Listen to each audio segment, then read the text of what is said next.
I know sometimes as Suns fans, we can all disagree on a whole lot of different things, but I think everybody can get behind the team officially petitioning the NBA to never play in the state of Georgia ever again.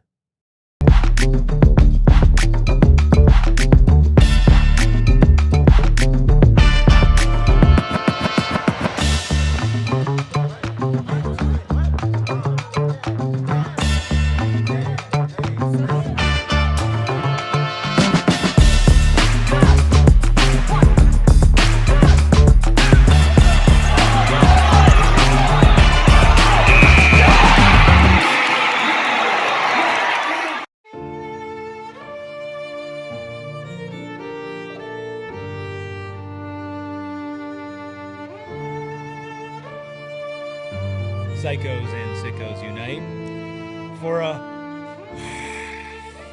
edition of the PHNX Suns post-game show. Of course, brought to you by our friends over at Bet365. Download the Bet365 app. Use code PHNX365. Deposit 10. Place a bet for 5. Get $200 in bonus bets. Luckily, we're fully healthy over here, but the Phoenix Suns are not. As they lose the Atlanta Hawks for the 12th straight time in Atlanta, 110 to 103. I'm Eric. That's Gil, Espo, Steven, and the freckled Mamba behind the Mac, making all of the magic happen. Man, it's really rare that your basketball team can lose 3 times in one night, but the Phoenix Suns, they found a way to do it tonight. Unfortunately, Jalen Green exiting the game after just 4 minutes played with what was officially deemed precautionary right hamstring tightness. Devin Booker exits the game with 4 seconds left to go in the third quarter after dropping 31 points with what appears to be a pretty bad rolled ankle. And the Suns, despite fighting valiantly, still fall to the Atlanta Hawks for the second time this season, losing the season series. Gentlemen, I'd ask you how you're feeling, but I think I know the answer. I would just like to preemptively say that I am the curse, and as such, I've decided to become a Houston Rockets fan for the remainder of the season. So let's go, Houston, Space City. Woo. I think you can tell how I feel because it's written on my face. It was like, one thing for me to kind of like talk myself into the positivity or like looking at the Jalen Green situation with the glass half full and like, look, just try to get out of here with a win.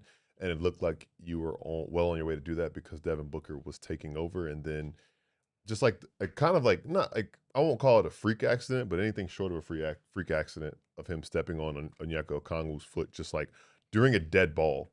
It was a freak accident. It was a pretty freak accident. Like the amount of dead ball sprained ankles that happen over like a course of NBA season is probably less than 3. And of course that happened tonight. So yeah, that sucked. Yeah, a series of multiple unfortunate events for the Suns.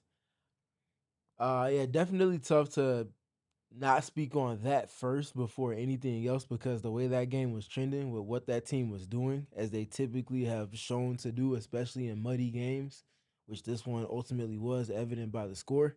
They weren't able to finish the job largely because of the kind of sweeping blow nature of losing your 2 best scorers. And obviously want to credit Atlanta for the way in which they navigated the game too. But yeah, that's tough, man. You be hoping for the best as far as the injury front goes, that you get the shortest term the Suns will be without these 2 guys determination soon.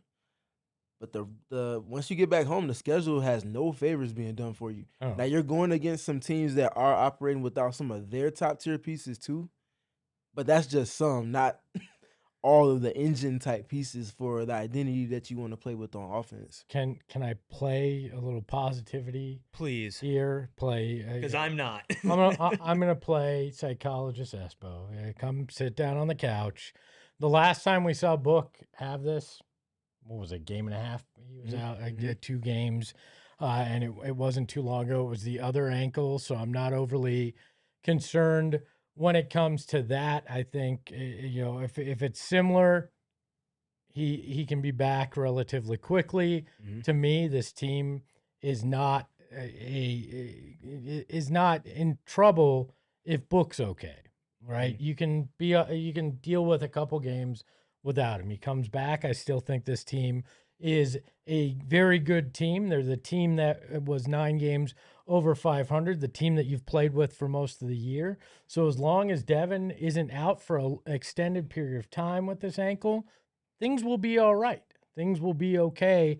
And then you'll have to figure out what's going on with Jalen. But overall, if Book is back in a timely manner, I'm not overly concerned. Well, and I think that's the worry because yeah, if he's back in a timely manner, that's fine. And you have given yourself a little bit of cushion to where if you're missing both Book and Jalen for a little bit, not only does this team fight and maybe they could pull off a win, an improbable one over the next couple of games without them, but the way that he went down, if we're starting with Book, because I think the Jalen one is very interesting and we'll get into that too. The way that he went down, how much pain he looked like he was in, needing assistance back to the locker room. Steven mentioned this on our watch along. When Book rolled his ankle in Miami, yeah, it didn't look great, but he got up under his own power and walked and limped his way back to the locker room, right? Came back later that game, then missed a game, and has been playing on a hobbled ankle. Now, this is the other one, right? Which is also if your left ankle isn't at 100% and now your right ankle is hurt, you're not really going to be able to rehab anything that well if you can't walk on either ankle. He needs help up. He needs to be taken back to the locker room. Yeah, but we've seen plenty of guys have an ankle injury that it looks brutal in the moment and then it's not that brutal. I mean, we all were worried about the same damn thing, the first ankle injury, because, oh, he hurt it and then he limped his way into the locker room. Yeah, but he didn't come back this time. And we have not heard a single thing about him officially. We don't even know if it's technically fully an ankle, even though I guess just by watching you would assume. I'm not saying that like the season's over because this team has proven that they fought and hopefully it's just an ankle sprain, but the way that ankle looked, the way that it bent, Gil, it did not look good. His face reaction did not look good. And if Devin Booker is out, it doesn't matter if Jalen Green's playing or not. I really don't think, because the long-term ceiling of this team takes a massive hit without him. Right. I think what was so concerning about this one specifically, because during the broadcast, they turned away like right as we saw him writhing on the ground and we couldn't tell if like what had happened. And I think that has a hand in what we saw after that in this game specifically, right? Getting outscored 26-12 in the fourth quarter without Devin Booker. I think there was a certain level of shock among the team on the fact that this is a game where Devin Booker had played as well as he had played, and in some respects was putting the team on his back, or at least just being the guiding light and the force for them. And I think back to the Lakers game when he exited early. He exited so early, they were able to kind of reset and get accustomed and adjusted to him not being on the floor, whereas tonight they had to do it on the fly, and you could tell that they were a little lost, and we were talking about it going to the fourth quarter, who was going to be the guy. The offense sputtered, and that was why you only scored 12 points in 12 minutes. Your offense stalls and sputters. And if it's one game or 3 games, I do have confidence, at least to your point, to try to be a little optimistic and positive that this team will be in a better mindset and a better situation to succeed once they know, okay, we're going into this game without Book. You know, we saw it earlier on this trip. They had chances and opportunities in Detroit. They were up 16 against the East #1 team without him. So I think tonight it was a shock across the board with the team, a shock from us watching it because it looked so bad. And we knew when he was laying on the floor the way he wasn't coming back. Okay, can I stop playing psychologist now? Do you guys believe in curses? Yeah, I do now, because this team is absolutely 100% cursed, especially in this city. In general though, like to me, we've seen so many bizarre things every time you start to feel like something's going right with this team in so many different iterations. Like I said to you, you talked with Danny Manning. That was one in the mid-90s. We've seen all sorts of iterations of how things just fall apart. Devin Booker hurting his hamstring in the finals is one of them. What we saw with Jalen Green today and earlier in the season. Like, you just start to go, at what point is it something beyond just the normalcy of things? And I'm not usually like that, but when you look at it, you go, it's just weird that it continues to happen to this franchise. You know, Steve Nash gets checked in the boards, Amari Stoudemire and Boris Dio get suspended. Like all sorts of weird things. I don't get it. Yeah, I've seen what feels like bad luck happen in multiple instances as far as basketball goes. My fandom for a particular player that played with a particular franchise and connecting the dots and the why behind that made those things make sense. I can't speak for Phoenix because I've only been here for a year. Obviously, been covering the team for about 5 or 6 seasons in a row now. I've kind of lost track, but it does feel like there's things that come up with ill-timed kind of surfacing of them happening. And I mean, losing Jalen in the first half to the hamstring tightness, and then Devin to an ankle injury, kind of in a sweeping blow in one game, if you will. That's tough. That is very tough. To your point too, I just thought about it in my head. I said, man, how many dead ball sprained ankles do you get? You probably get more of those than you get pregame warm up sprained ankles. To your point too, before somebody's debut with the you're onto something. You're onto something. Seriously, No, it does not. It defies logic how we wind up in this place so many times. And it's not just Book in the finals. Dario Saric in the finals. I stand by the fact that if he was healthy, that this team wins a championship. But even looking at all the things of the past, how you miss a coin flip for Kareem, and everything that's happened sandwiched in between that and now today, the most gut-wrenching part about all of this is the fact that this was finally turning around as far as not the season, because the season's been great, but Jalen Green was back. You got a little taste of what Jalen Green on the Suns would be like earlier this season. Then he missed 3 months. Then he's back, plays pretty well. The Suns win. He plays today. He breaks Luke Kennard's ankles. He makes him touch the ground. And then hurts his own hammy. And here's the thing with Jalen, and if we want to transition over to how that one happened, because obviously that's the play, and like I clipped it, I put it out there, like Jalen was kind of limping a little bit afterwards, like a very ginger walk almost, not as much a limp, and then shook his head a bit going to the back to the bench. I don't think that's the play that Jalen got injured. I think the play that Jalen got injured was he was driving into the paint and he got 2 free throws. Now, when he got 2 free throws, he took contact and his right leg kind of like skipped a bit and he jumped back and overcompensated with his left leg. Now, obviously right hamstring strain for Jalen for the last 3 months. Now this is, quote, precautionary right hamstring tightness. It didn't look like it looked like against the Clippers, right? And as much as we didn't want it to be his hamstring, this seems like for whatever the hamstring is, this is quote unquote the best case scenario.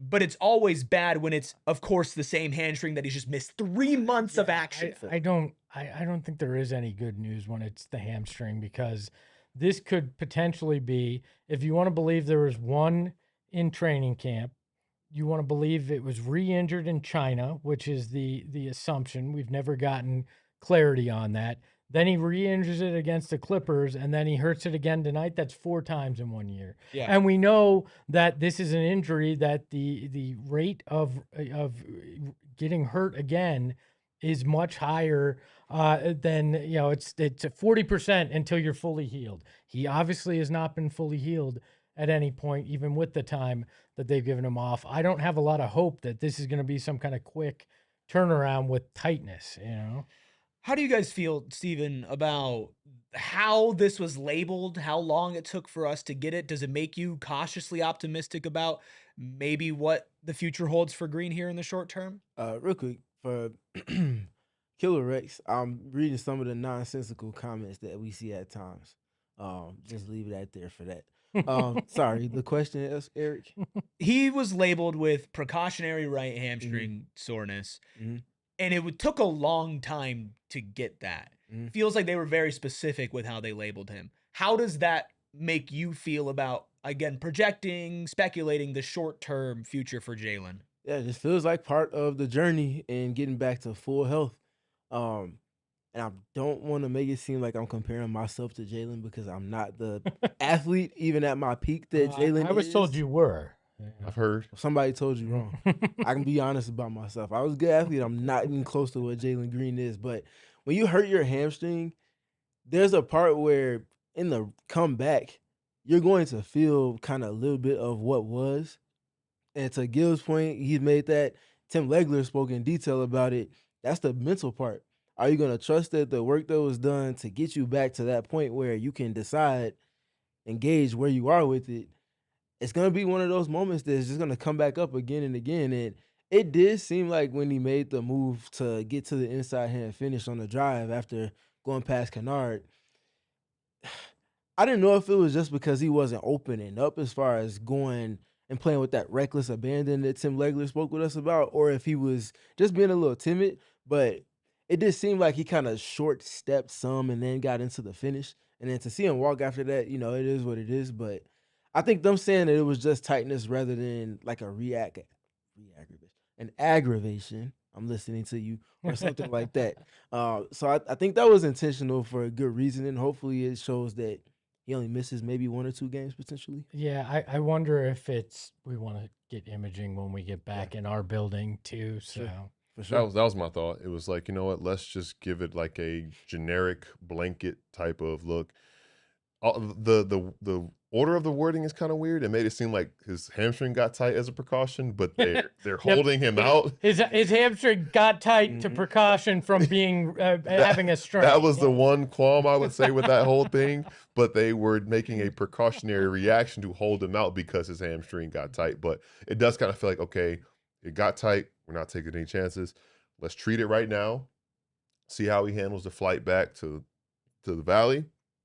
And then take a closer look at that, because like you said, it could be something where we avoided a disaster, but as soon as he feels uncomfortable, anybody told him that too. Hey, if you feel the slightest bit of discomfort, pull yourself out. It's not worth it for this game. Well, and again, why I think it's a little different than what the Clippers game was, because when that happened, you saw immediate pull up. He's holding his hamstring. He's taken out of the game. With this one, if I'm correct, which again, like I went back at halftime and I watched the plays that Jalen had, and he did hurt it when he drew free throws. When he drove by Kennard, that's after that. And so I know that he didn't go with the reckless abandon like Steven mentioned. I think, when you look at Jalen Green when he's playing for the Rockets, he's rising up and he's dunking on somebody off of that with that much head of steam. It's a highlight top 10 play. He still did, and maybe it's because it's Luke Kennard, it looked really fast, but he still blew by him and was able to finish. Maybe because it's and again, it's not good that it's his hamstring, but I think the fact that if that was when it happened, the play before, and not the Kennard one, that he still stayed in and he was able to move, and maybe it was like, hey, we're going to be extra cautious. Unless that was the initial that happened. And then it was another. And then he heard it further when he made that move, because we know it's speed and it's change of speed that impacts it the most. And that play was full of both of those things. Change in direction, change of speed on multiple fronts. So, look, we're just going to have to wait. And unfortunately, we got to play the damn injury report game again. And it's going to, hey, guess what? Tomorrow's an off day, and we're going to have to wait and with bated breath on whether Jalen Green is on that with a serious injury or not, and Devin Booker. And that's what I was going to get to. It feels like that next step for Jalen with his injury, just based off of the inflection points that we've been able to see over the last handful of months, it's not the straight line, and it's not even moving laterally on defense. It feels like more so the change of direction for him offensively, because the first one happened, tries to turn the corner, and then he starts grabbing at it as he hobbles to the sideline. And then today it was similar situation, just the same result, unfortunately. So I don't know what that means. I'm not going to overstep my boundaries as far as assessing an injury, but it feels like the recurring instance of both kind of suggests that there's like a chain type of situation where the body reacting to certain movement patterns is kind of the hurdle between him being back healthy and being Jalen Green himself, or just being kind of a shell of himself. This sucks. This really sucks. I also find it hilarious. I don't know why KD stands decided to just come in here and make it about themselves. You know why. It's very funny. It's very funny. Don't feed the trolls. It is what it is. Talk themselves to sleep. Look, we're going to take a break here in a second, but on the topic of Devin Booker and Jalen Green, I do want to give some love to Devin Booker's game before the injury, and let's go ahead and give out our due to the night, presented by Gila River Resorts and Casinos. You do you at Gila River Resorts and Casinos. Visit playedgila.com for more details. Of course, it's one that comes with a tear in your eye, but Devin Booker hit his most threes since Halloween tonight. 5 of 9 from deep, 12 of 21 from the field in just 28 minutes. Good for 31 points, 4 rebounds, 3 assists. Devin Booker looked like classic Devin Booker tonight. Before the injury, he was hitting threes. He was looking good, and that almost makes this sting more. Yeah, I kind of joked, but, I said, you're playing against C.J. McCollum and Dyson Daniels. He looked like New Orleans Pelicans book, and he was in that mode and in that bag tonight. There were a lot of things that he was getting to. 5 of 9 from deep. And I think the last one was missed, so he made 5 of his first 8 3-point attempts. Just clicking on all cylinders in this one. And it very much felt like, especially what we were saying in that stretch to close the third quarter where the Suns went up by 7 going into the fourth, it was a couple reserve guys, Book and Dillon Brooks. And Book was, as we've called it so much, Steven especially, he stabilized that unit. And they knew, okay, we'll get him the ball, he'll get to his spot, or he'll set one of us up. And that felt like that was going to be the formula for the Suns to pull away in this game. And I had complete confidence in that. And then again, I think that level of shot, because they had been relying on him so much to stabilize them, is why the injury hurt doubly as much as it would have on any other game when other people might have been getting involved, because this could have been a 40-point night for him pretty easily. The fact that he had 31 points in 28 minutes, he probably would have closed out and finished this game with 40. So that makes the injury that much more unfortunate beyond the obvious, the fact that he was in rare form tonight. Yeah, and the really tough part for me is that third quarter stretch where they don't start the second half well at all. Nope. Early timeout from Jordan Knott. They come out, and now all of a sudden the game is being played on their terms, full stop. They're getting stops. They're playing off of stops. And any type of situation where the game is at a controllable tempo for them, now all of a sudden they're getting great shot quality. And the execution is matching the actions that they're running. The zoom action saw it come to full fruition in that third quarter. They go to it about 3 or 4 times after a timeout situation. But it's not just the action. I feel like the timing of it was them leaning into it more to counter the things that Atlanta's defense saw success doing. And because of the timing in which they did so, the game completely shifted into their favor. And then all of a sudden the injury happens, and that's a pin in the balloon for all the momentum that you had just established on top of what you did defensively, because the offense gets the attention for the 32, but they only gave up 20 in the third quarter as well. The defense was there. Devin was a big part in that. Multiple stops with him either helping or just outright being on the basketball and getting up a contest. It's a tough loss, man. Very tough loss. Tough loss, and you looking in the fourth trying to find somebody to step up offensively, and it's the one guy you didn't want to try to step up offensively. I know what Dillon Brooks has done throughout this year offensively, but tonight wasn't the night. I mean, 4 of 18, just not getting it going. You needed somebody else to step up, and he was the one that tried to, and it didn't work. We're going to talk about Dillon Brooks. We'll give out Blue Collar Boy honors. We will talk a little bit more about this game. If you have questions about what this means for the Suns, drop them in chat. Maybe we'll get to some of them later. We'll look at the numbers. We're going to still do everything a normal post-game show would, even though the Phoenix Suns had a cursed loss in Atlanta, losing Devin Booker and Jalen Green for we don't know how long, but we'll continue to talk about all of it on the other side of our first break. We all need an escape.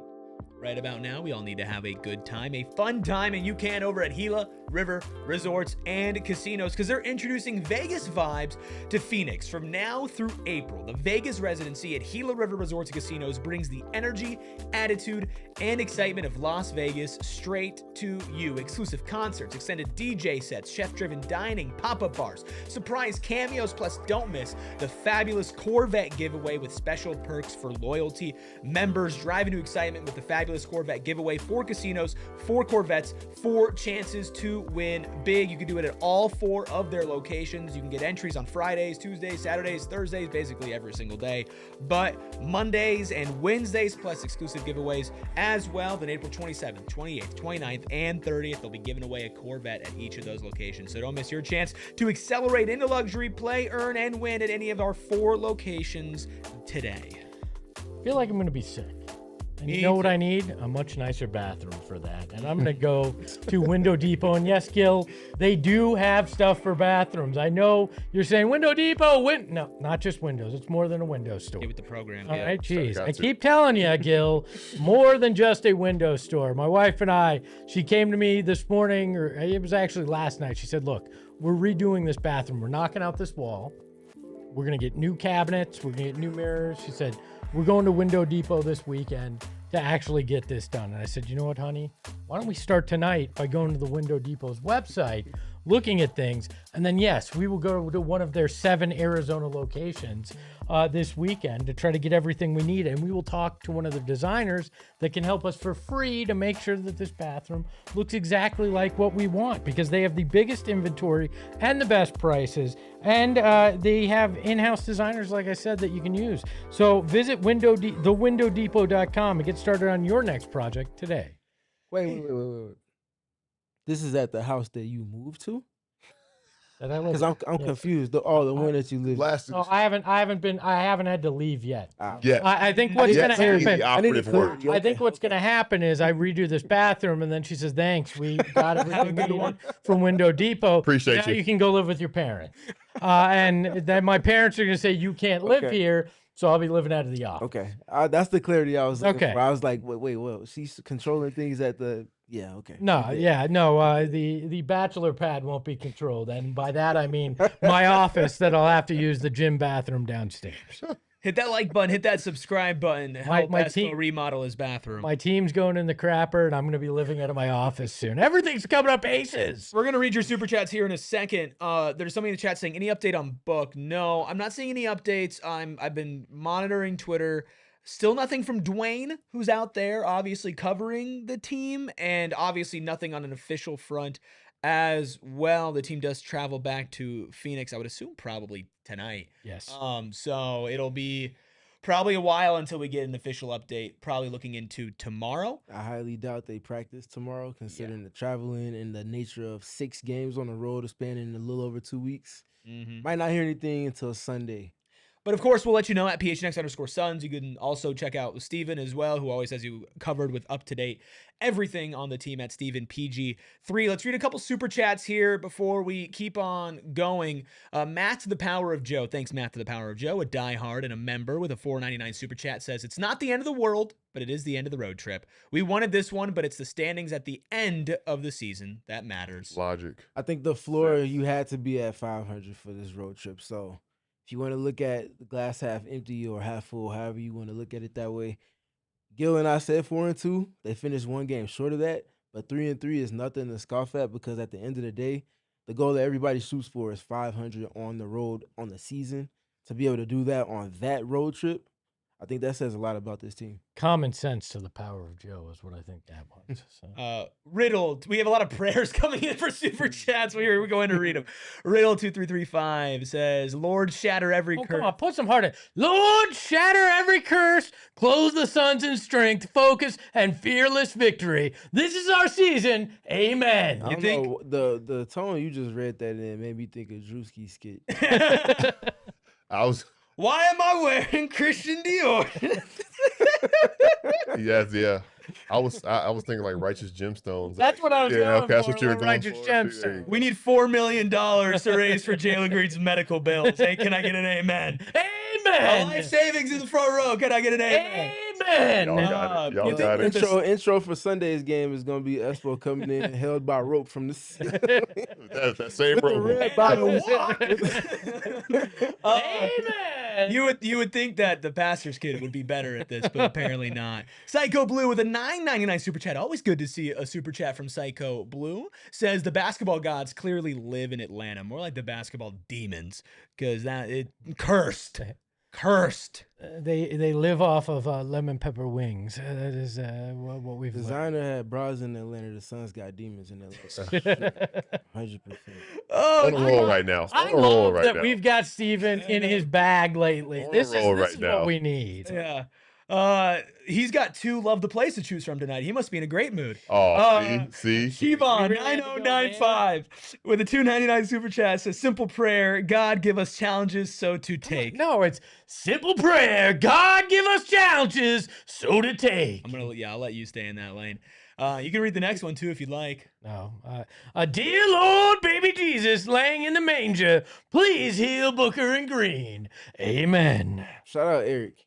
With a C. Mm-hmm. There's no way you would say shout out Eric after what I just said to you. So different Eric. I just want to clarify for our audio listeners. Eric, that's it's an entendre, man. Get out of here. Shout out to our audio listeners as well. We appreciate all of you. Amen. Yeah.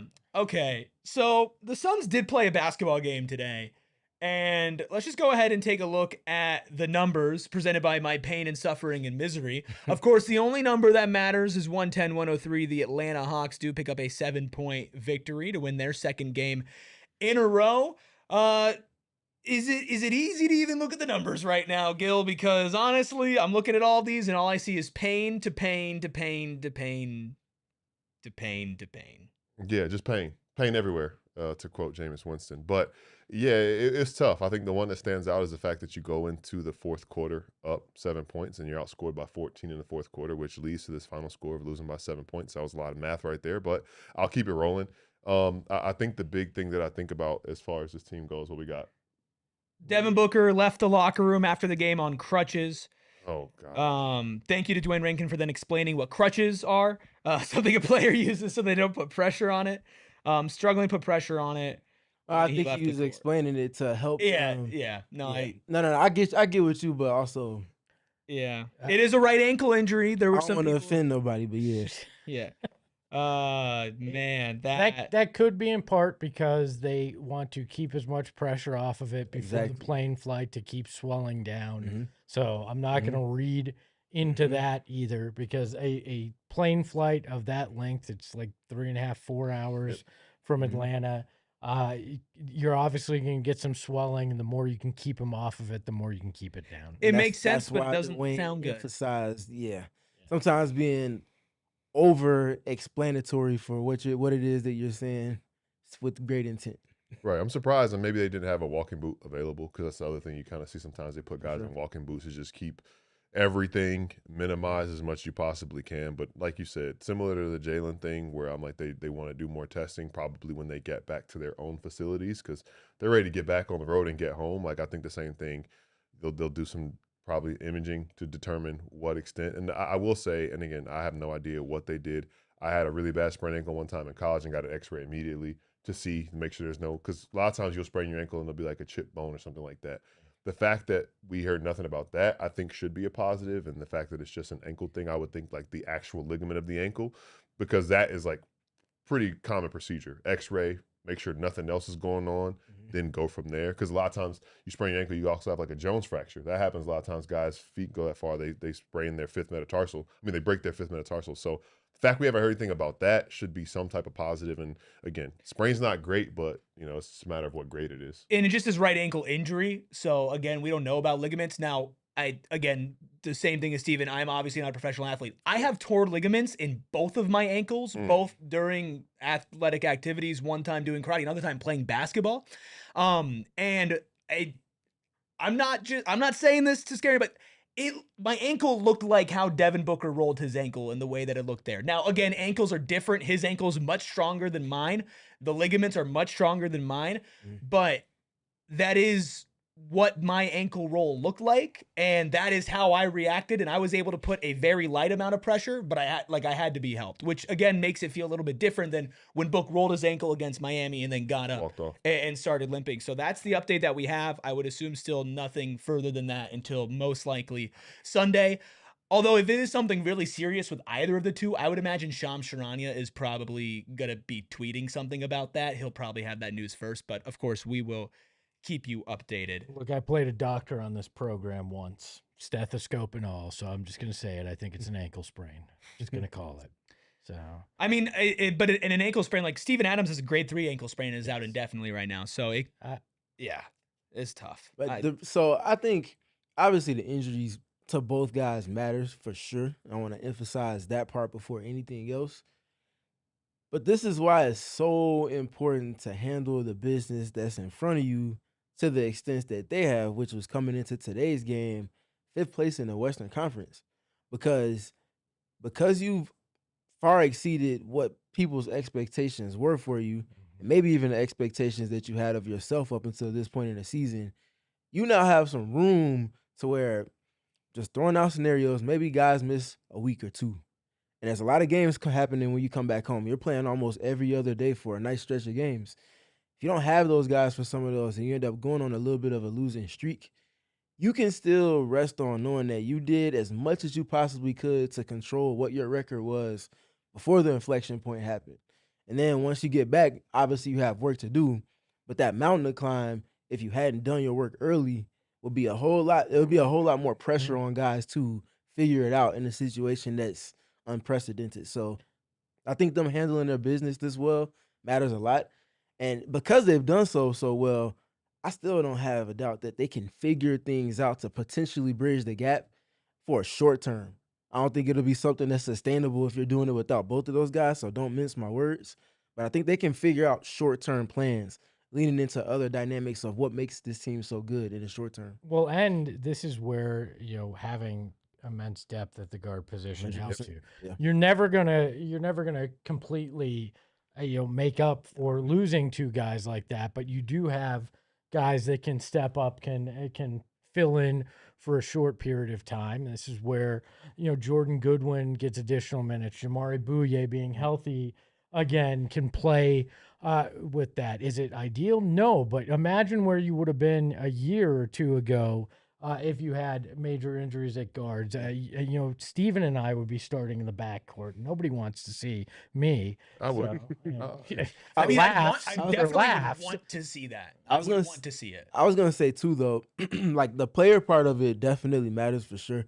But I think as a coach, I imagine if you're going into a situation knowing what the parameters are for your team and having a plan in place to play to certain things because you know what you're without already, it's a little different than if you're 3.5 quarters or 3 quarters into a game and then all of a sudden it's like, oh man. So all of this stuff we just did to build up adjustments and take back the lead, now we have absolutely none of that. Mm-hmm. And then you got to go against a team that has buzzsaw capability like Atlanta, especially at home. That's tough. So I think I trust what the coaching staff has in terms of being able to put guys in position.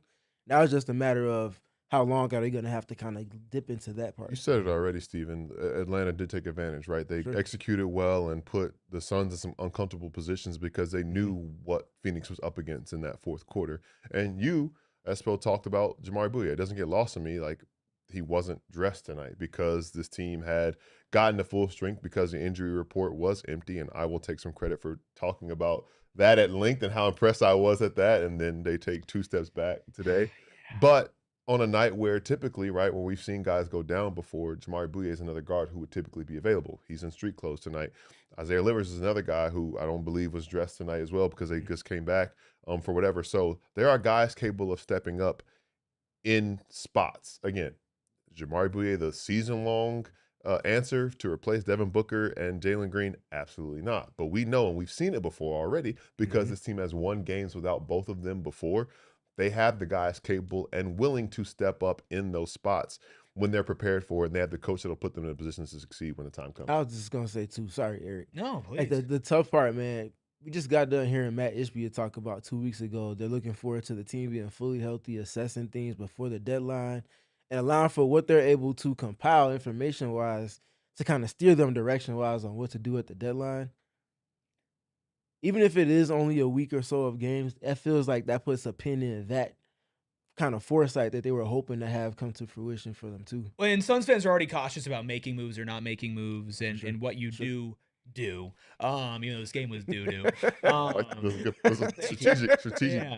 Just as I was saying it, I was like, oh, yep, well, that is just going to happen. You just got to lean into it. Too. Yeah, you got to lean into the doo-doo. Quote that. That's what tonight's game was.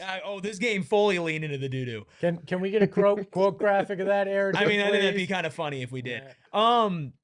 Now you don't want to risk really doing anything except for maybe a margin move. And maybe when you make a trade on a margin, you think, oh, get a margin player back. Maybe you just want to get a 2nd-round pick back and you don't even get anything back for Nick Richards at this point. A roster spot. Who knows, right? And again, we're going to talk about it leading up to the trade deadline, which we'll be doing a live show leading up to that as well. Hit the doo-doo emoji. Hit the poop emojis in chat. We're going to keep on sifting through all this bleep on the other side of our final break. If you took the over on heartbreak tonight, well, you walked away a winner. I did not walk away a winner in my bet with Bet365, but you can because Bet365 is here for everybody. And right now, you can get $200 in bonus bets when you bet $5, win or lose. Boy, do I wish that it was my first time using Bet365. because I could win or lose and still walk away a winner. But if you haven't gotten in on the action with Bet365, now is the time. New customers get $200 in bonus bets when you bet $5, win or lose. Sign up, use code PHNX365, deposit 10, place a bet for 5, get $200 in bonus bets. If your bet wins or loses, bonus bets can be used on spreads, totals, player props, futures, and more. Whatever the moment, it's never ordinary at Bet365. You must be 21 plus and physically located in Arizona. If you or someone you know has a gambling problem and wants help, call 1-800-NEXT-STEP, text NEXT STEP to 53342 or visit promgambling.az.gov. That's not the sound of me trying to run away. Zoom. Yeah, that's the Zoom action, and it's exactly the kind of action you're going to get out at Phoenix Raceway come March 5th through the 8th as NASCAR and NTT IndyCar are racing on the same weekend. Hell, on the same day. Not on the same track at the same time, though. That would be chaos. But you're gonna want to be out there. It is the most beautiful venue in all of sports in Arizona. Unbelievable. You can even get seats in the mountainside.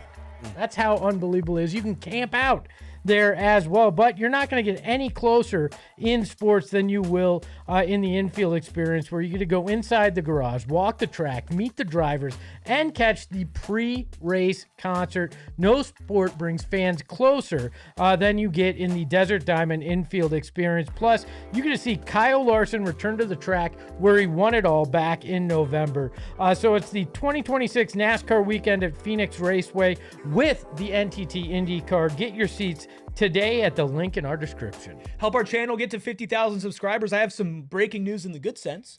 We are now officially less than 800 subscribers away from 50,000, passing 49.2. Can we trade like 40 of those? I would. A clean injury report. I would trade the same that. conversation then? Yeah, I would trade my personal followers. I would Halftime. trade subscribers. I'd trade my hamstring, my ankle. Hey, I'd give it all up. I say we all give up one hamstring and one ankle, donate them, and see if they can figure out how to make them work. So If you here's see a us serious limping on the question. set next week. I have a serious question here. Maybe we can make this like members only content. Do we need to like actually perform some sort of like ritual or ceremony? I've tried this I know many you did, times. but you went to an It does not change Etsy it. witch. No. I've done all sorts of things. This doesn't work. This is not a curse that we can break here. This is a power beyond Come on, all. Ayrton. Chat. Come on, bro. Come on, dude. Eric's giving up everything besides the left I give hand. up my damn left hand. Yeah. Not lefty. I'd give it all up. Look, I think this is beyond us being able to break this curse with anything we do. This is a higher power at work here, and I'm not a man of the cloth. I can't fix that. I don't know what to do. Should we call my dad? The future becomes the president is suggesting an exorcism. I don't know. I mean, do I need to tap in with Papa Ruby and get him in here I don't with some know. holy water? I don't know. We've got I don't even think it's here. I think we've got That's to right. go. It's definitely not I here. think we We're have to- all fine. I think we have to go over to the Coliseum site and cleanse that. okay. I think we need to go over. We Trace do the the whole steps. tour. Trace the franchise. Yeah, like we need to go over to the Footprint Now, Center and cleanse the hell Tell out of me that why place. I'm like now starting to see this as something that we can actually do. I don't know if my I'll dad support would do y'all. it, but I'm sure we could find somebody who would. I mean, what are we gonna do? Like throw holy water in the whole Yes. Coliseum's just gonna go up in flames? I don't know what's It's going on here. We just need to do something. We just need to do something, damn it. Do we need to go ask Jerry Colangelo what he traded for this franchise to get Dude, here? something happened. I don't know what it is, man. I mean, Sage will do. Yeah. We've got it in Leah's office. Does that mean we're gonna trade for Kyrie? 58 years ago yesterday, something horrible happened in exchange for this franchise, and I need to know what it was. Mm-hmm. Well, we have some more super chats here. Riddle with a 499 super chat. Thanks, Riddle. Says stem cell therapy could be a strategic adjunct to Jalen Green's hamstring rehab. That was a sentence. Potentially enhancing tissue repair and reducing re-injury risk. That sounds smart. It also sounds too good to be true.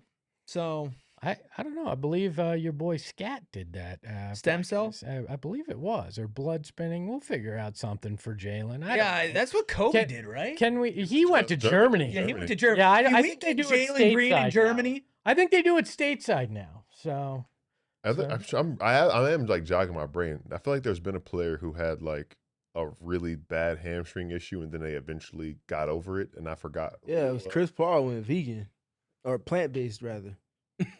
Can we Just get throwing whatever that out there. HGH That's the one that LeBron came is out. on to Jalen Green's doorstep my already? goodness. Can we find the baby trucks that will be Devin waiting for fist you bumped as we and leave. reverse fist bump and take that power The back? baby fist The baby bump. fist bump? I don't know. That means you gotta take back all of the content that got created off of that moment too. I'm We sure. gotta take back the Western Conference Finals parade in 2021. I feel well. Then we got to go back even further know. and take back the '93 Three one Western and Conference the celebration after they The won celebration West after they lost. in 1976. Like, if that's what we're doing, now I need a time machine. We're getting even more complicated. I wish I had a time Somebody's machine. gonna suggest sacrificing me, and I'm not. That's where I'm We gonna need draw to the at least line. sacrifice your nails. This, for sure. I'm never painting It's them again. your fault. And I am dipping them in nail polish remover, regardless of the pain tonight. Okay, another chat here. Sean celebrates 2 months as a member. Thanks for being a member for 2 months. Sean, remember, if you are a member for every month that you are there and you renew, you get a prepaid super chat, so it pays for itself. He's celebrating 2 months. Says, freeze coming in tomorrow out here in Texas. Might just walk outside and not come back. That book injury ruined me. F that godforsaken arena in Atlanta. Please don't do that. I mean, Stay warm, stay safe. yeah, I For mean, real. yeah, that's not the way you want to go in Texas. Come on. Yeah, stay inside. Stay indoors. Dare I say it's time for Love the Play presented by Arizona Lottery. It was the final play. I'm gonna say, Steven, let's kick it over to you. Easy, bro. You still hold. That was like 2 months ago at this point. You It was still like 2 weeks holding ago. on to that. I will say I do have a Love the Play, and it unfortunately happened right before Devin Booker got injured, was and that literally was the that play before. sequence, that defensive sequence, where we also got our blue collar boy, and Oso Iguodaro, blue collar boy of the night, that is, diving on the ground, picking up loose balls, getting defensive stops, and for that like 2-minute stretch before Devin Booker rolled his ankle on a stationary on Yeka Okongwu in a dead ball, were the highs of the roller coaster before we all fell off because our seatbelts became unbuckled. That was a great moment. The Suns were fighting. Oso was fighting. They were stringing together a lot of heart, and that was great until it wasn't. That was such a fun sequence because it was the Goody putback layup, and we were going crazy about that. Then it was a Colin Steele book layup. Then it was an Oso Steele book dunk, and I was like, man, like the bench. I saw Mateen Cleave specifically was like hyped. I think that they were like, man, like let's like bring it to them. Let's force these turnovers, and you could tell everybody was like really into it. And I was like, man, I love this team. That's what this team is. That's who they are. And then like you just seconds later, you see it happened immediately after that. But that was such a fun sequence in that play. The Love the Play like kind of sums up what we've come to expect from this team and who this team is. By the way, Tara in the chat says an Etsy Witch. I tried that. I want my damn money back, Etsy Witch. It didn't work. Cardinals were the worst ever. We're riddled with injuries with the Suns. I want my money back. Was what you asked for like all encompassing? Yes, I want it all encompassing. I wanted to cleanse everything. The witch might have been like, I'm not that powerful. One at a time. No, One she at a took time. my money. She took my money. I want it back. Oso's been really good. Yes. Really good road trip for him. Don't Closing want that games. to get lost in. Yes. Obviously, all of the kind of front-facing news of today's game in particular. We talked about it during our watch along. How many games has How many games has Oso closed? He's close on 45. this road trip? Like So, it feels like he's been an integral piece of every fourth quarter in this road stretch over these 6 games. I feel like it's been close to 4 of the 6 fourth quarters, one of them less meaningful than the others, that he kind of closed for this team. I think so. I think he closed against Miami. We remember that for sure. I believe he closed against New York. Oh, actually, no. I think Mark got a really nice offensive rebound and put back against New York. So I think Mark closed against New York. I think Oso closed against Detroit. We know Oso closed against Brooklyn because that was a game that Mark played really well, but the Suns were up a ton. That fourth quarter didn't really matter as much.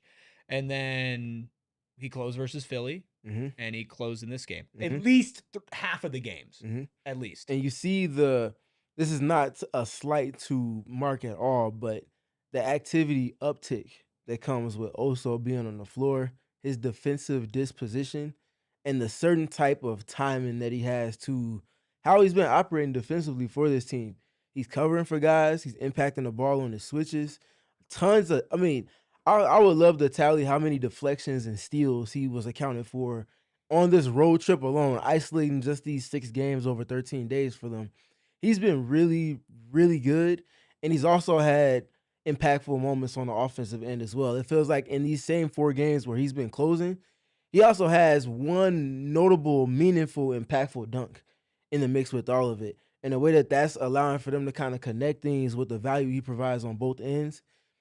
This is the best basketball he's played as a professional in a sustained manner over this road stretch. Well, we talked about it during the watch along, but the best play from him was off that zoom action tonight where Devin came through. He kept it. He drove down the lane and he dunked it. And that was set up by multiple other zoom actions they'd run earlier throughout the game. And you pointed it out well in your breakdown about how that can draw defenses in different ways. And earlier in the year, I don't think we see Oso take that action to drive down the lane and get that dunk. But now he's showing that confidence and that energy to go do that now, and that's been a whole nother thing that's unlocked for him. Gil, what's the word?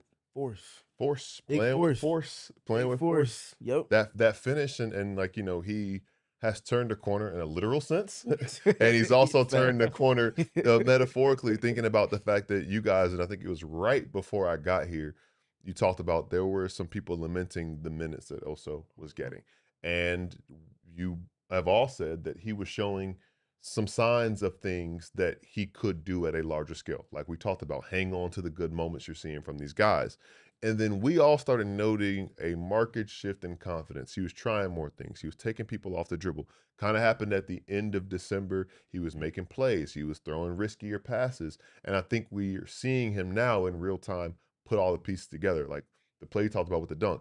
Cross right to left at the top of the key. It was a little shaky, but he trusted left to get him where he needed to go. He only needed 2 dribbles to get to the middle of the lane. I think it was Nikhil in help. It was like, oh, business decision. I'm not dealing with that. I'm not going to give him an and one because he saw him coming down the lane with force. If he was coming down weak, maybe looking I can make a play on this, Nikhil would have tried to make a play there. But he saw what Oso was trying to do. We saw the dunk, I think, earlier this trip over Isaiah Stewart, one of the better rim-protecting big men in the league, despite his lack of vertical size. So just to see him turn that corner again, sometimes when he's putting the ball on the floor, but also just turning the corner with his confidence and what he's able to do on the floor, that is something that they can hold on from this trip and for the rest of the season and whatever run they make. Over the last 6 games, and honestly, you could probably look into it since 2026. Oso's been one of at least the 3 or 4 most impactful players on the Suns, and I think it opens up this broader conversation about the bench. That's something that you had mentioned after the last game, Steven, where it's so nice to have a bench that comes in and gives you that big, massive scoring punch, like 50-plus points against the Sixers. In this game, the Suns are kind of dead in the water. The bench comes in, Grayson Allen, Jordan Goodwin, Oso Ighodaro, and that's great, and we should give them their flowers now. But then I think after that, we need to talk about, well, then what does that mean about the starters? But with Oso and then also Grayson and Jordan, you are seeing a unit that comes in and completely shifts the chemistry of games. You don't usually see that from a group of guys off the bench. Yeah, for sure. I think some of it I may attribute to the reserve unit having significantly more continuity in terms of the player pairings within the lineups being used for that faction of the roster. So that matters for sure. I think there's an understanding of, because Oso and Ryan have time spent together going back to last season. Same thing for Colin. Same thing for Grayson. Since he's come back, he's been more of a reserve than he's been a starter. There's continuity with those guys. You throw Jordan Goodwin out there, it doesn't matter who he's playing with because his continuity is his effort and how it kind of permeates to everybody else that's on the floor. So, like, that part makes it easier to kind of structure those dynamics of a rotation. So I don't want to harp too much on the starter part of it, but to the point that we made on the live stream, Eric, you can't have your starters being almost double-digit negatives on any given game, because now that means that your reserves are having to carry and be the piece that's dictating to the game instead of it being what it should be, which is in addition to what your starters are doing. Any other thoughts on the bench from you guys? I mean, Grayson had a good game tonight. I would, and then also real quick, the reserves are the ones that got this team where they needed to be on this road trip. I want to emphasize that part as well. I said what I said about that part, but they carried the team on this road trip. 6 games, you got a 58-point showing from that group alone. You have like a 14 stock performance from that group alone. Multiple double-digit runs that coaches love to look at. Those double-digit runs come from kills. Every time this team goes on a run, look who's on the court. Whether it's 4 reserves or all 5, they're out there getting the job done. I'd That's say. what- Oh, go ahead. I was gonna say. Go ahead, Espo. Okay, y'all, Melo and DeMar DeRozan. I just pulled my hammy when I trying to make that move.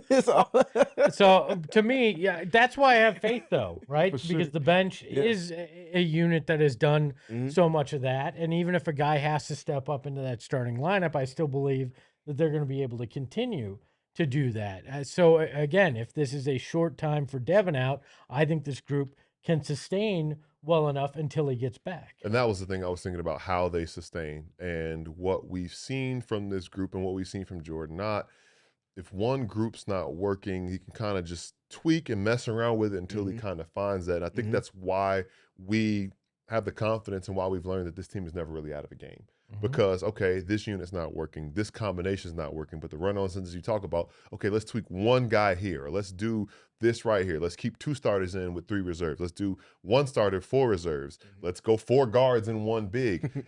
It can basically try just about everything save for a 2 big lineup, just given the profile of the bigs on this team. So matchup to matchup, game to game, over this stretch, however long it is that you're without your guys, I expect to see a lot of tinkering, a lot of experimentation, most of which we've seen already, but that gives me confidence in their ability to do it one game at a time and then look up once you get guys back. We know they're not going to stop fighting. They didn't do it in this game. They didn't do it in the first game that Jalen Green got re-injured, whatever, aggravated his hamstring in against the Clippers all the way back in November. They didn't do it when Devin Booker hurt his groin against the Lakers. In fact, they completely ran it up on the Lakers in that game a couple of months ago. But just because they're not going to be done fighting doesn't mean that they're going to be able to win at a pace that they had been winning at. And maybe they'll be able to hover around 500 or be slightly below 500, which without Jalen Green and Devin Booker is pretty admirable. The way that the Western Conference is shaking up, I know Golden State has suffered injuries of their own right, but that's going to drop you into some dangerous territory here if it is for an extended period of time.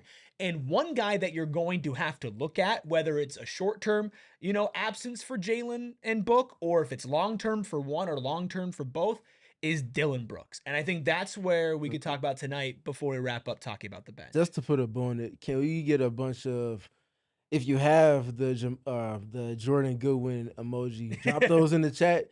Yeah. Dog emojis and a whole bunch of blue collars. Just drop them all in the chat. That's how. Maybe that's the curse. Maybe that's the curse lifter. Maybe it is. We spam those emojis. Won't hurt to try. Can we maybe work on like a Ayrton emoji, didn't waste like a any prayer time. I circle? finished that sentence like 7.5 seconds ago, and he sent 2. He read your mind. Can we? He's already Should there. we workshop like almost like a rosary emoji or like a prayer circle like emoji or like something like holy water? Like, do you think is doing our small part possibly what could fix this? Dear basketball gods. Dear basketball gods. Dear baby basketball Jesus.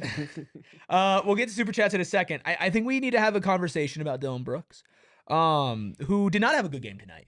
And not only did he not have a good game in the aggregate, in the big picture, but I think specifically when you look at the fourth quarter when the Suns were trying to hold on for their last hope, there were a couple of just brutal possessions, and those brutal possessions usually ended with a very bad shot taken by Dillon Brooks. I would say there has not been 4 more complimentary guys about who Dillon Brooks has been this season, what he has brought to the Suns on and off the court, than we're all sitting up here. But let's just be honest with ourselves. This cannot be the Dillon Brooks you get when fully healthy, let alone when not fully healthy. There's been a couple of games on this road trip ever since he had that illness that didn't keep him out of the Detroit game where he has just been unacceptably like a black hole on offense, and the defensive impact has not been outweighing. I want to take this one first because I do definitely want to make sure we set the tone for the conversation appropriately. Dillon Brooks cares. Mm-hmm. He cares a lot. It matters for him just to simply win a game. It also matters for him to want to put this team in a position that he did with each of the other 2 teams that he's been a part of in terms of them getting to the playoff level. And then at that point, you roll the dice off of the habits and the the kind of foundation that you've laid as a team. He cares a lot. And I think sometimes it feels like, for me, in terms of what I'm seeing, the tone of some of the things, not us, but some of the tweets and some of the conversations I see being had, that he's selfish. I could not think any further from the opposite side that is selfish. I think it's that he cares, and because he cares so much, he sees that, man, we down Jalen, man, and now we down Book too. I got to do something. I feel like everybody's asking for me to step up my efforts. He's not wrong in that thought process, but I think where he is a little bit off base is just the picking of spots. And that's all I want to see from him. I'll throw it to you guys, but I want to set the scene there. Yeah, I think he can get tunnel vision. I think that's certainly, and I don't think that's a selfish thing. I think to your point, it's wanting to try to take that on and say, I'll take the burden. But what I think he needs to also realize is that sometimes the best thing he can do is find that next guy next to him and get that better look on that next pass. And hopefully that will continue to come and will continue to work that way. But that's the next step you need to see him take is, okay, I want to be that guy. I want to help, but I know that next pass is the best way I can help a team. And that's true. No, please go. We keep on. Please go. We haven't touched hands yet, though. But Yeah. see. Yeah. As I was, I'm right here. I'll give you. You can get one of these. We can get through this together, Gil. Yeah, we will. Wow. We will. Yeah, we will. But no, to what you guys are both saying, Steven, you said he cares, and I think everything he did, I think he thought was giving this team the best chance to win. But as we watch it through our lens, and again, easy to say from our perspective, it was not the best look, the best shot. And one of the things that I said during the watch along when we realized that Book wasn't going to come back in, I was like, the ball's got to move. The ball's got to move around. And you don't necessarily have the guys who are as capable of creating for others like a Devin Booker, but we've seen guys do it. And the thing about how they had to do it, though, was to manipulate the defense. And we didn't see much of that. We saw a lot of possessions where the ball stuck a little bit or guys didn't really do much with intention. And then you find yourself late in the shot clock and you don't really have much going. And I think that was around the point where Dillon was like, okay, well, I should probably take over a little bit. Let me get some mid-post back downs or back somebody down. And, there was one possession, I think he had the ball for maybe 7 to 10 seconds and didn't get a good quality shot. And I think the small difference is usually when you get it from 20 to 10 on the shot clock, that's not going to be a good look. But we see Dillon. We've seen him from like 13 to 3 on the shot clock. That's when he's in his better spot. So, again, I think that when he's in that position from the beginning of the game, we'll see a better version of him. But everybody was trying to figure this stuff out on the fly. Shots weren't falling. It wasn't his night to begin with. They probably should have gone about it differently. And I think that's where it gets tough for a guy like Dillon because he's been so much of a play finisher for this team when Devin's been around. And obviously going back to last season when he was with Jalen in Houston, there's some role reversal that takes place within all of that. I think for this iteration of the team, trusting the pass without those guys is going to be what matters. But I think for me with Dillon, and I think it'll be him watching the film of the fourth quarter, and also the game plan part that I spoke to earlier in operating without those two top guys and figuring out how to get the most out of the sum of the parts after. A defense isn't going to react to the actions that you want to run the same way that it would be, obviously, if Devin or Jalen or both are on the floor. It's just not going to hit the same. And I think when Dillon sees that at times on the court, it's like, okay, we have to get a decent shot. The best shot might just be me getting to my spot, taking a shot within the rhythm that I like. But when that rhythm hasn't been there all game, to your point, he didn't really have it going too much tonight at all. So now it's like, man, I understand where you're coming from with that. But for this game and this moment, it might just be trusting the next pass or just going to get a paint touch with intent and then hoping that leads to something that's a better quality shot for you. Sandman says you got to trust Ott. I think that's you have to trust Ott, and Ott has trusted Dillon Brooks. And as much as tonight sucked, Dillon Brooks has taken a lot of shots this season that if you didn't know the outcome of them, you would say that is a really bad shot. Oh, we said You it should- plenty of Hello, Well, places. that's what Thunder I'm saying. Gang. Like, you should not be taking that shot. Oh, why are you doing that? Oh, no, no, no, no, no, no, no. Yes, he leads the league in those. Like, he leads the league in, no, don't do that. And then ending up hitting the shot. It's just when it's not going, like you said, Steven, like kind of recognizing that moment. And this team is so unselfish, right? And I don't think Dillon Brooks is a selfish player. I do think he gets tunnel vision. Those are two very different things. If Dillon Brooks is a selfish player, he wouldn't be the type of culture setting guy that he is. But he's got to expand that tunnel vision, because the reason why this works, the reason why the Suns can go so deep and still win games, the reason why you can have Colin Gillespie one night and Royce O'Neal one night and Book one night and Jamari Bouye one night and then Oso and then Mark, is because the ball movement and the keeping defense on their toes and the playing unselfishly gives them an advantage. And that is when Jordan Ott can scheme up the best. Sometimes you need to say, go get a bucket, though. And Dillon has been one of the best at doing that, not just on this team, but in the league this year. It's just been a really rough road trip for him. Yeah. He needs to be better. I think he will be better. I just hope that he can get back to where we saw him at earlier this season, when he was just on an incredible and extremely efficient run, where the shots that he was taking made a lot more sense. He has no choice but to now. I mean, if you're going to even have a few games, he becomes a key cog in that offense, and he's got to figure it out. Yeah, I think this is where the game plan and preparedness side of it comes into the fold for me. Wasn't expecting them to all of a sudden just throw everything that they did out the window and then go to a Dillon Brooks package per se in terms of how you want to operate offensively. They tried to continue the wheel of what was working, but again, it's just not. And this is no slight to the other guys. This is why Devin Booker is better than people say that he is. You can plug and play guys in the same actions that he runs.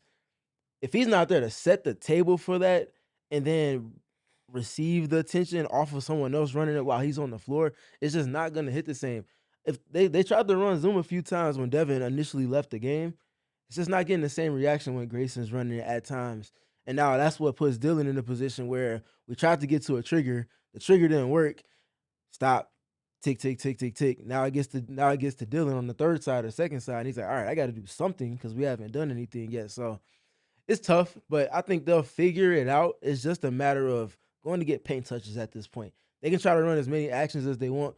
Defenses won't blink the same way because of the lack of their top-end personnel for presumably the next couple of games at least. It's going to be about getting paint touches and playing off of stops. And then the last part also being, which wasn't loud in today's game, get back to your margins. You are one of the best offensive rebounding teams in the league. You've been no worse than top 4 in terms of offensive rebound percentage. Finding those marginal opportunities to not just win, but dominate the possession battle is going to be your outlet to winning in this stretch. Yeah. One thing I want to point out about that stretch run, we talked about the fourth quarter getting outscored by 14 points. There were a couple of possessions. I mean, the Suns were still in it, like down the stretch. There were a couple shots. We're like, man, need it. There was a three. I think it was either Grayson or Colin could have cut the deficit to 1 point late, and it was just like, so for all that went wrong, shooting 5 of 21 in the fourth, 1 of 10 from the field, and Dillon was 0 for 5 from the field, and all of those things. This team was still right there after everything being thrown at them, being at the tail end of a road trip, as tired as they have to be, ready to sleep in their own beds and all of these things.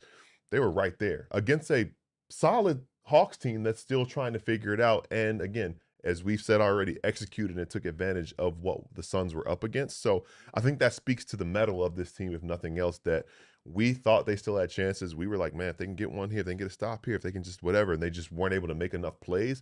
But the fact they were still there, and they had that 7-point cushion, but they were still there late down the stretch with everything that went wrong, says a lot to me. Well, and this is a team that has continually stepped up whenever the odds have looked most against them. And for me, that means guys like Colin coming out and going, you know what, my time again, and it's my time to shine. This is where he earns extra money this summer. Mark, a guy who has had a rough road trip, is starting to hit that wall because he's playing more minutes than he's played in a single season in his career. He's got to figure it out and take a part of that load and figure out how to step up and help them win. There's opportunity here, and the mindset that Jordan Ott has preached every day since training camp is exactly what they need to use now, and we'll see how they do it. Ryan Dunn, also on that list of guys that's going to need to step up. He was the one who took Jalen Green's minutes when Jalen Green exited after his first 4 in the game, his only 4 in the game. Jordan Goodwin needs to continue his good play, and who knows, maybe we see Rasheer Fleming. Maybe he gets back in the rotation. Maybe this is the time that we really get in more extended looks at Jamari Bouye, who, by the way, people are asking why he didn't play tonight. I forget if we mentioned it earlier or not. He literally just flew back to Phoenix to play in a G League game last night, then flew back to be with the team in Atlanta. He was not suiting up. Again, he only has a limited amount of games that he's allowed to play in as a two-way guy. They could not foresee losing both Jalen and Book in the same game to the point where he should have been available, and it probably wouldn't have been safe for him to play either way. So, any final thoughts on the game before we get to some super chats and get out of here? Flush the damn thing and let's figure out. Oh, it's clogged. What the doo-doo. Lean into the doo-doo. Hey, Somebody called the window depot. The doo-doo abides. We should have called it the doo-doo of the night. The doo-doo of the night. Listen, it sucks. There's no two ways about it. It's doo-doo. It's trash. Whatever you want to call it. Like you think that you're going to get through this trip healthier than you went into it, and then this kind of happens. But I think what we've talked about, what we spent a long time talking about, if there's any team capable of dealing with this, it's this team. If there's any coach capable of coaching around what type of situation this team is facing, it's Jordan Knott and his coaching staff. So I don't know what it's going to look like. I don't know how they're going to do it. But again, I'm going to sit in this like, man, this sucks. But come Sunday, when the Heat are in town, I fully expect this team to be ready to compete and guys be willing and ready to step up for another good one. I think that's why I don't really panic about the team being even in a quote unquote dire straight situation, because for one, they've been in it all season long. Let's not forget about that part of it. But for two, I don't think they have to, like, offensively, you have to tweak the way you're operating for sure. But I think generally speaking, for a team that's shown to be a top 5 blue collar team in the league, they just simply have to lean more into those qualities. Ball pressure significantly more. Be intentional about ramping up the pressure to force those turnovers, play more in transition, go get those second chance opportunities, third, fourth, and fifth chance opportunities on one possession. Like all of those things that are akin to what their identity has clearly been already this season, they just have to lean more into those things. And I feel comfortable saying that's something they can do regardless of result, even without Devin and Jalen. They have a bunch of guys that are blue collar for a reason. We got all the guys that are in like the 75th or better percentile on our blue collar spectrum because they wear those qualities consistently. Now it's just not it's not a good to have. To your point, Espo, you like to say it's a gotta have it. It's not negotiable at this point if they want to be able to kind of tread water well going forward. Start mucking it up. That's it. What it's gotta be. That's it. Play in the mud, make it muddy. One last thing I was gonna say. Well, it sucks for us because that means you won't be around here as much. But 16 of the next 20 are at home. Yeah. So it won't be as much travel. All-Star break is right around the I corner. tell you, like I'm moving this. Be right around the corner. You're gonna be in the screen. Used to you being here over this Nah, that's road real. trip. We got spoiled That's in a real. 6-game trip, but Yeah, the fact for sure. that 16 of the next 20 are at home, I think we went through it. There's no road trips. It's just one It's just off. like one game It's road, one-offs on road the outs, road, yeah. so- they're going to Portland again to play another 9 p.m. tip-off on I the road. can't wait. But all that being said, if there's any place that you want your guys to be able to rehab and get treatment on their injuries, it is at home in your facilities, and you at least have that benefit moving forward. So thinking big picture, also again, All-Star break is around the corner. That'll be some time to get these guys off of their feet because everybody's dealing with nicks and bumps and bruises at this point. There's just some that'll keep you out of lineup and others. Good thing the Suns been dealing with Knicks very well this season. There you go. There. A couple of final things from me here, and it's not just from the game itself, but it's again looking at the West and the big picture. If I told you that the Denver Nuggets would be able to hold on to the 3rd seed without Nikola Jokic and then also missing Aaron Gordon for an extended period of time and Christian Brown, would you have believed me? Yes, because Denver has all the freaking luck in the Okay. world. That For me, From a basketball perspective. For me, honestly, I would have said yes, and it's because they have an identity. So we talked about people saying, man, they just got Jonas Valanciunas. That's so what? You can still run not necessarily the exact same impact and actions, but this is where your continuity starts to help you. You have a Yeah. big you can play through. It's not Jokic, but you're still running similar actions. Jamal Murray's not getting Jokic handoffs, but he's still getting a ton of handoffs. That's right in his wheelhouse for what makes that team good. Also, continuity-wise, That's a championship foundation still. Sure. They have pieces that have gone, but guess what? A piece that came back, he's new to this iteration under, I don't know, I just drew a blank on the coach's name. David Adelman. Yes, I was thinking about his pops, but he's new to Adelman being at the helm, but he's not new to the system. He won a championship with the team in that system, so they have a ton of continuity. I would not have been surprised. That team is a juggernaut. Well, and I agree with you. Obviously, like, I didn't expect them to, like, completely fall and no face Cam earth. Johnson, too. No Cam Johnson. Yeah. That's the thing is, like, a team with an identity, obviously a different type of identity than Suns, have still found a way to float water without what a lot of people consider the best player in the entire world. He is. And then also other great players as well. We usually look ahead when it comes to the standings. Obviously, it feels a little bit more moot right now, but the Suns are still tied with the Lakers with 9.5 games back from the Thunder in the 5th and the 6th seed. The Suns are in the 6th seed. They are still 5.5 games above the Clippers. 6.5 games above the Clippers and 8 full games ahead of the Mavericks, who are outside of the play-in. Now, I know we don't want to think about going down to the play-in, but let's just think realistically here. Is this team going to play 8 games under 500 level with the way that we've seen them, no matter who's on the court? I don't think so, right? I don't think so. They have some room. Maybe this hurts the dream, if this is a long-term injury, which we don't know for either of them, of getting to that 4th seed, which they're only a game back of, or getting to that 3 seed, which they're 4 games back of, right? But I don't think that getting out of the play-in and getting to a point where this season you're talking about a team that doesn't have some sort of hope or shot in the postseason, I don't think that's in there right now.